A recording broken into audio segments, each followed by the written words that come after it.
All right, almost like a stream of consciousness. One thing begets another, and I get one idea after another. A few weeks or even months back at this point in time, I took a moment to respond to some things put out by Scott Lade of the Prog Corner. That led to me doing a video talking about Carl Palmer, and that led to me thinking, you know what? There's a lot of people pointing out some drummers that deserve more attention than they have gotten. So from there, we are now on to today. My list of 10 prog rock drummers who don't get the attention they deserve. Coming right up.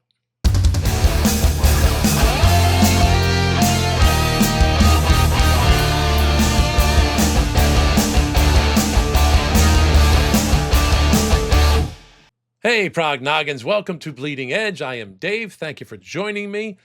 And this, as I said, is a list, not the top list necessarily, but a list of 10 prog drummers who don't get the attention they deserve. That includes both prog rock and prog metal. I make no distinction as it is when I talk about prog. And I just feel that these are guys that maybe don't quite get the kind of attention they deserve. And I want to take a moment to highlight them all because they're all people who at some point in time could fit into a top 10 or at least a top 20. Are they better than Carl Palmer? Well, I'm not going to say that here because Lord knows I will hear about it in the comments section.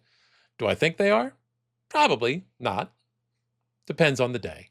Probably not. I'm already in trouble in the comments section as it is.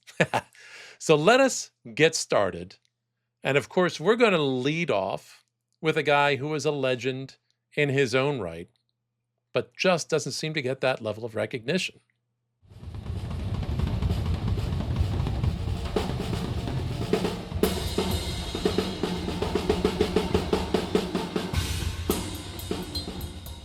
That's right. I am talking about Alan White of Yes. We've got to start with a legend. And this guy's a legend who gets less attention than he deserves simply for the fact that he is overshadowed by another legend in the same band. And I'm talking there about Bill Bruford. So when Alan White joined Yes, he didn't just fill big shoes, obviously. He also brought his own style, and it was a raw, muscular, rock and roll like urgency to progressive music that kind of really saved Yes, I think, from drifting purely into pretension. Now, think about it. Think about the precision it takes to drive something like Tales from Topographic Oceans, or the sheer mechanical funk of Relayer, or the danceable new wavy stuff of 90125. Alan honestly had this incredible ability to take Tony Kaye, Rick Wakeman's most complex, swirling, odd meter keyboard lines, and still anchor them with a groove that made sense to your brain, that was easy to follow. He proved that prog didn't have to sound delicate. It could hit you square in the chest. He was the heavy, beating heart of Yes for over 40 years. And honestly, he deserves way more credit as a foundational blueprint of heavy modern prog than he typically gets. Next, we have a guy who can do everything, and apparently for everyone.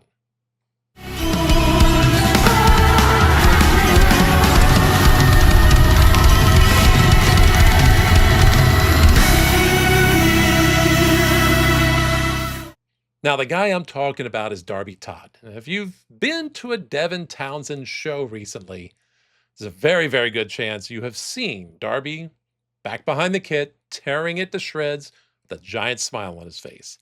This guy is a frickin' chameleon. He has played for almost everyone anymore, including Jethro Tull's Martin Baer, The Darkness, Paul Gilbert, Robert Plant, Robin Ford, Huey Lewis, Charlie Griffiths, Frost, Kaipa, Joe Lynn Turner, and Disney's Lion King. Okay, sure. His style is incredibly explosive, but what makes him stand out is his dynamic control. He doesn't just blast through complex time signatures, he texturizes them. He brings this jazz fusion fluidity to incredibly heavy and this dense wall of sound arrangements. He is very much a musician's drummer, someone who plays exactly what the composition needs no matter how insane or unpredictable that need is. And honestly, he's turning into the next Mike Portnoy with his ubiquity. The man is getting around, and you might be encountering him much more often than you realize if you're not paying attention. Now, our next underappreciated marvel is a guy who made the complex so mainstream, people tend to forget he's a progressive rock drummer.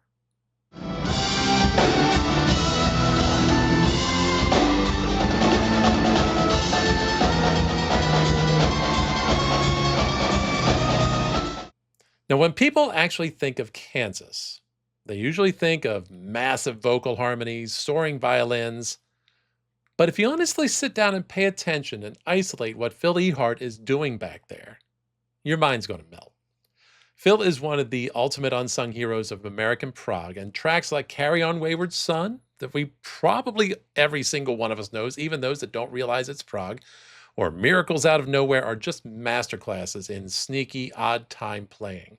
He's got this uncanny ability to make complex time changes just feel completely smooth, radio friendly. You don't even notice they're there.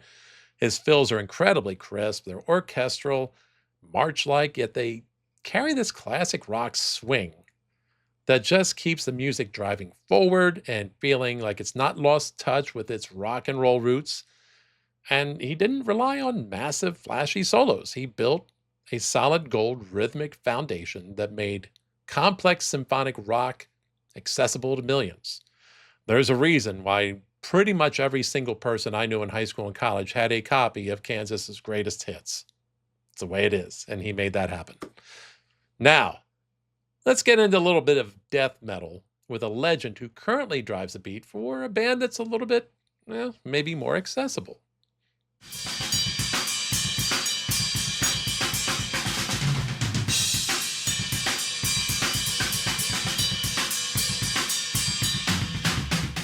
Now, some of you immediately knew I was talking about Martin Lopez. Now, for a lot of old school prog death metal heads, Martin's era of with Opeth is absolutely holy ground. And what he brought to masterpieces like Blackwater Park and Ghost Reveries honestly fundamentally changed the genre. Instead of just leaning into the standard relentless double bass drumming that tended to define early 2000s metal, Lopez injected these gorgeous Latin infused jazz flavor rhythms into all this darkness. His ghost notes, his brilliant use of the rim shot, his organic fluid swing gave Opeth's heaviest riffs a bit of breathing room that nobody else was going to be able to replicate easily. Now, with Soen, he has dialed back the extreme metal element to focus maybe on something a little more accessible, on deep, hypnotic, emotional grooves. But even if you paid attention to my interviews with Cody Lee Ford, some of those songs were built from the drums up. They were based on and grew from his rhythms, his complex drumming that I think challenged the band to keep up with him. The man is still doing a lot of it, but he's just doing it in a different way. He proved that metal drumming can be remarkably soulful, elegant, without losing an ounce of its power. Now, coming up next is a guy so smooth, he almost makes himself invisible.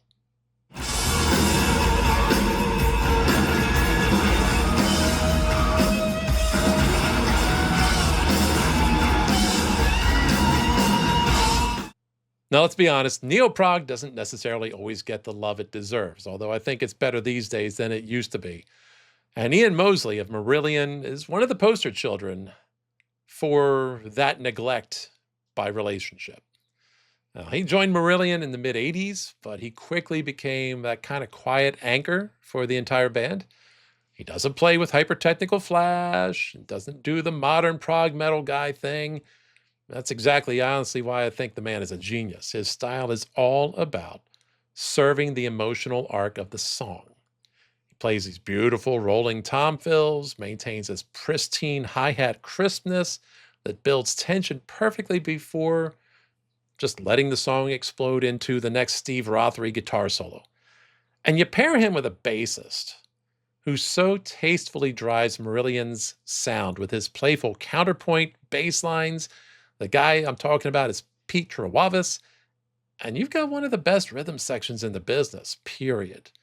It takes an immense amount of restraint and deep musical IQ to play complex music with that much subtlety, that you can flavor the song, drive the heart of the song without even really standing out hardly from the rest of the band. It all just flows together so seamlessly.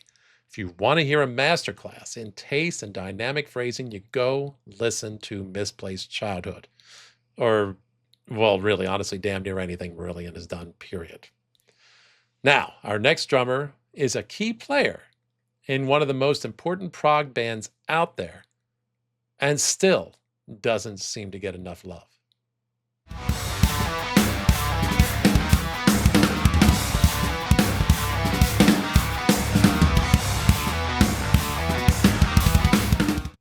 Now, Haken is easily one of the most important modern progressive metal bands on the planet, damn close to being they're top 5 at least, maybe top 3. For some people, they're definitely top 1. And that's where it boggles my mind that Ray Hearn is not getting the attention he deserves. He is the engine making that whole ship move. Like, the stuff Ray plays is mind-blowingly technical. But he's got also this incredible, bouncy, almost playful touch. It fits the band and their music so well. He just effortlessly weaves together classic prog polyrhythms, heavy djent syncopations, sudden, quirky big band jazz breaks almost. Like, go listen to a track like Cockroach King or Messiah Complex. It's mathematical gymnastics that he's doing while still keeping the groove inherently almost danceable. It's like a joke. It's crazy. And just to add into the fun, he's a classically trained tubist. And that's what you have as a word that means somebody that plays a tuba, if you're not sure. He's a classically trained tubist, which gives him, I think, honestly, this uniquely deeper understanding of brass arrangements that leads to orchestral counterpoint and then directly influences how he orchestrates his drum fills and plays along with the rest of the band. The dude's next level and almost never seems to get the mentions he deserves. So, Ray, kudos to you, my friend. All right, next is another guy who has proven himself as a key member of 2 bands with very unique styles.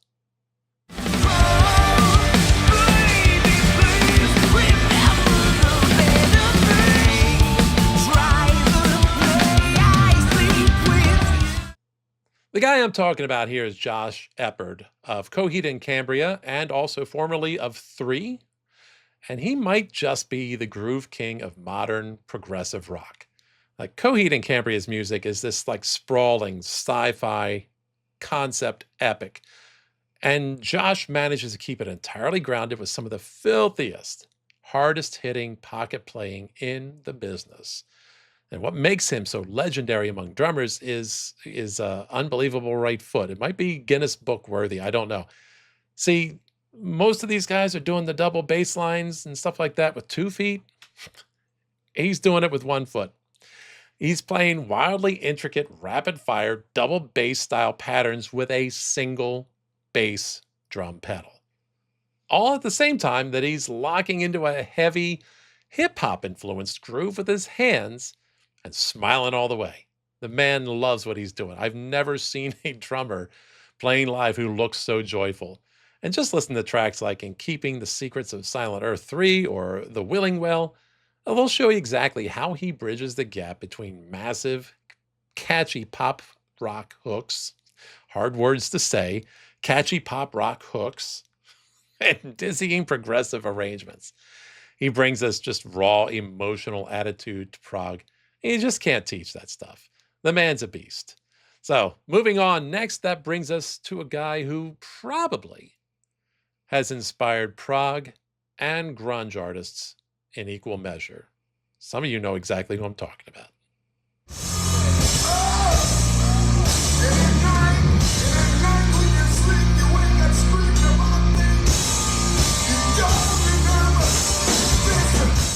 Yes, I am talking about Jerry Gaskill. King's X is one of those bands that your favorite band probably worships, and Jerry is a massive reason why. He is the definition of a powerhouse rock drummer but with all these little brilliant progressive twists. You just think of him as the perfect mix of John Bonham's heavy, lazy swing and Ringo Starr's absolute precise musicality. And that's what you got. His drumming is deceptively simple at a glance, but it's his placement of accents, his ability to navigate the band's signature heavy, down-tuned grooves and these odd meters. It's just unbelievable. Plus, while he's doing that, he is singing these killer backing vocal three-part harmonies with the other guys and hitting the drums like they own him money. Like, he reminds us that prog doesn't always mean playing a million notes a second. Sometimes really it's about making a heavy complex groove feel like it's got physical weight. Honestly, there is, for my money, possibly, probably no tighter band on the planet than King's X. If you see them live, you know exactly what I'm talking about. And he is a huge part. He's 1/3 at least of this psychic focus that keeps these three guys in perfect synchronicity after all these years. And he deserves all the chance he gets when he hits the stage. Coming up is a latter day recruit to a band with a deep 70s legacy, and, if I may note, Laura's favorite drummer.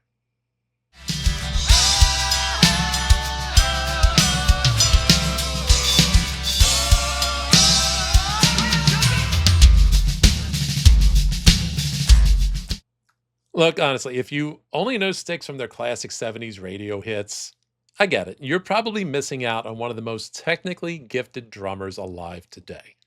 Todd Sucherman stepped into the band in the late 90s, and the dude is an absolute force of nature. It's his clinics and his masterclass work alone prove his terrifying, top-notch level of chops.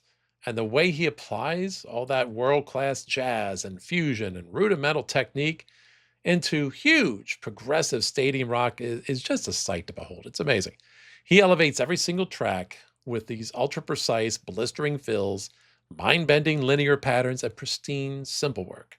He treats every arena show like it's a clinic, and he injects elite level prog fusion into classic rock anthems that almost everybody knows. And he does it without ever ruining the soul of the songs. The dude is totally an underlooked gem out there, but, hey, go to one of his clinics and you'll probably find out what may not be so obvious all the time when you see him on stage.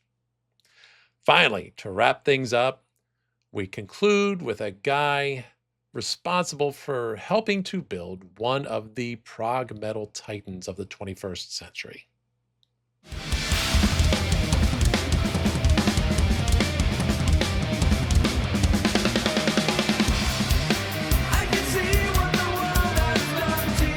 Now, the dude I'm talking about to close things out is Brand Daler.